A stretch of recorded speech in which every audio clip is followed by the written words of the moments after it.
Kenya is back at the trade table with China, just days after reports that Nairobi was holding back under pressure from Washington. Kenya has now confirmed a preliminary deal with Beijing.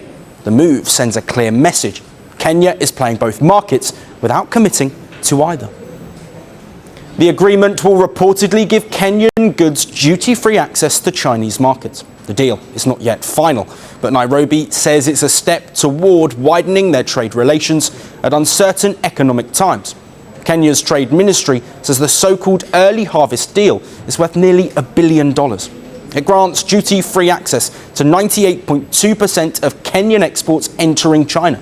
Officials say the deal could boost agricultural exports, including tea, coffee, avocados and fresh produce.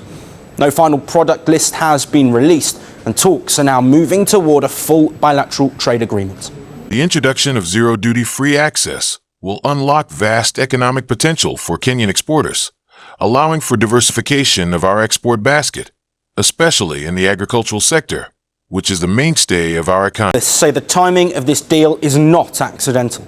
Kenya is trying to rebalance its trade relationship with China. According to reports, Kenya's trade deficit with China hit more than 475 billion Kenyan shillings in the first 9 months of 2025. That is nearly $3.7 billion. In simple terms, Kenya buys far more from China than it sells, and that gap has become a political pressure point in Nairobi. Kenya's President William Ruto has defended deeper ties with Beijing, arguing Kenya needs greater access to Asian markets to correct the imbalance.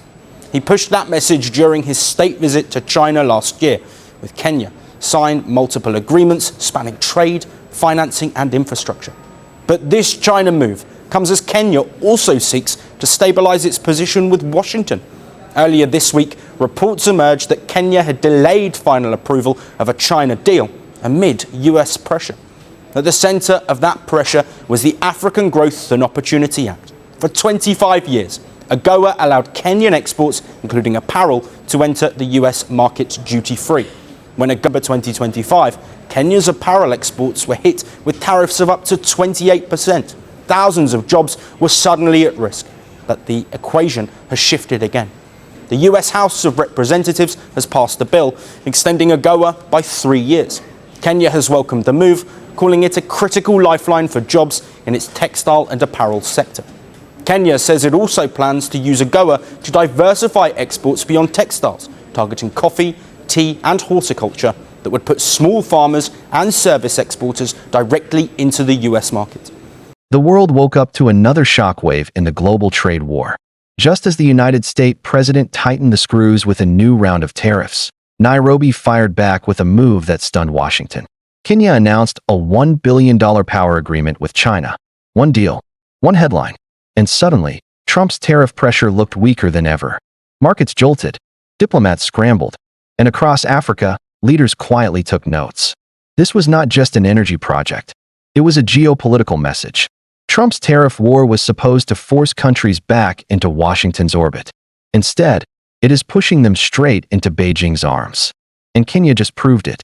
The United States president's tariffs were designed to squeeze strategic partners: steel, aluminum, critical minerals, energy equipment, technology components. Africa sits at the center of that supply chain. From lithium in the Great Rift Valley to copper in Zambia and cobalt in the Congo, the continent has become the backbone of the 21st century economy. Washington wanted control.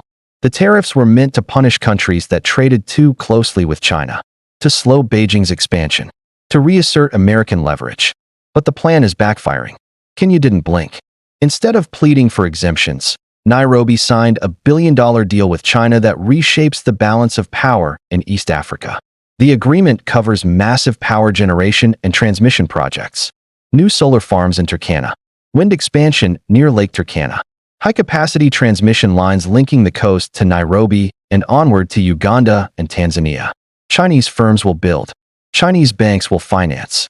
Chinese technology will run the system. And Kenya will become East Africa's energy hub. Reliable power, cheaper electricity, faster industrial growth.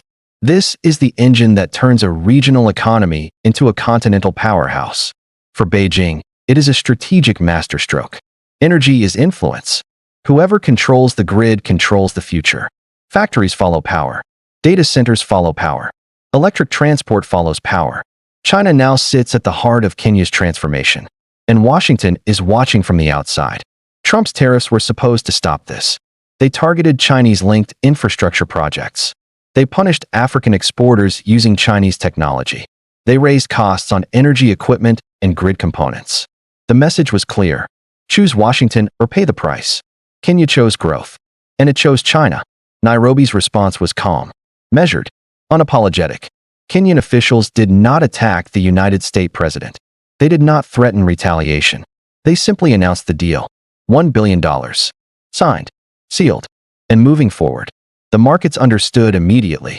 This was Africa pivoting away from Washington in real time. Across the continent, leaders saw the signal. If the United States uses tariffs as a weapon, there is another path. And that path runs through Beijing. China reacted within hours. State media framed the agreement as a new era of South-South cooperation. Officials praised Kenya's strategic independence. Behind the language was a clear message. China is ready to replace Washington as Africa's primary development partner. The European Union watched with growing concern. Brussels had hoped to compete with China for Africa's energy future. Now the ground is shifting beneath its feet. European diplomats privately admitted the deal exposes how limited Western leverage has become. BRICS leaders welcomed the announcement. Brazil called it a turning point for the global South.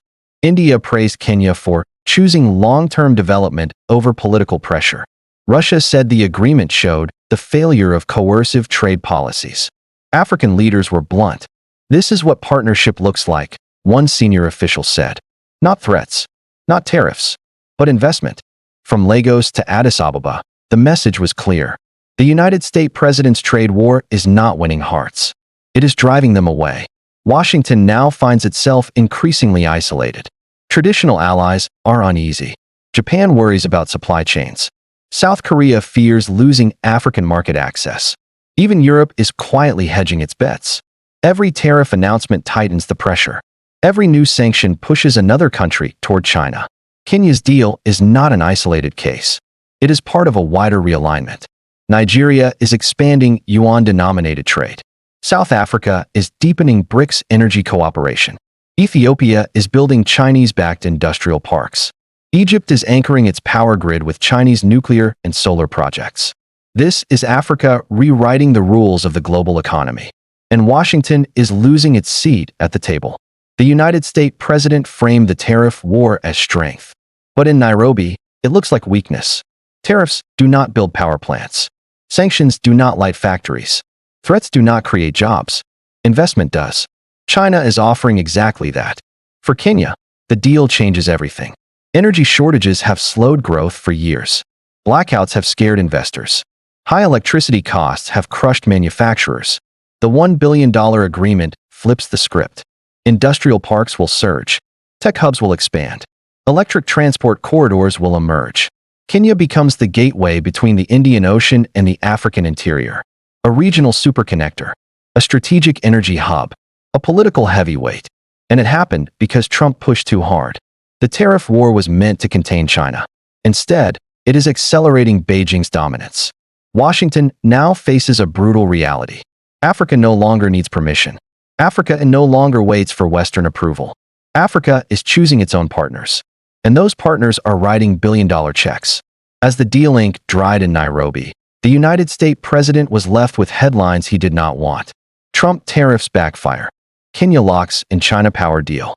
Washington isolated as Africa pivots east. This is not just a trade story. It is a turning point in global power. A shift that will shape the next decade. If the United States continues down this path, more countries will follow Kenya. More billion-dollar deals.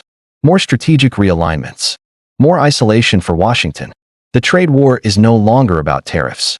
It is about who controls the future of the global South.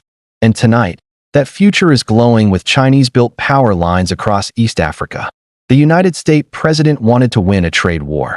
Instead, he may have just lost a continent. The world is watching, and the stakes have never been higher.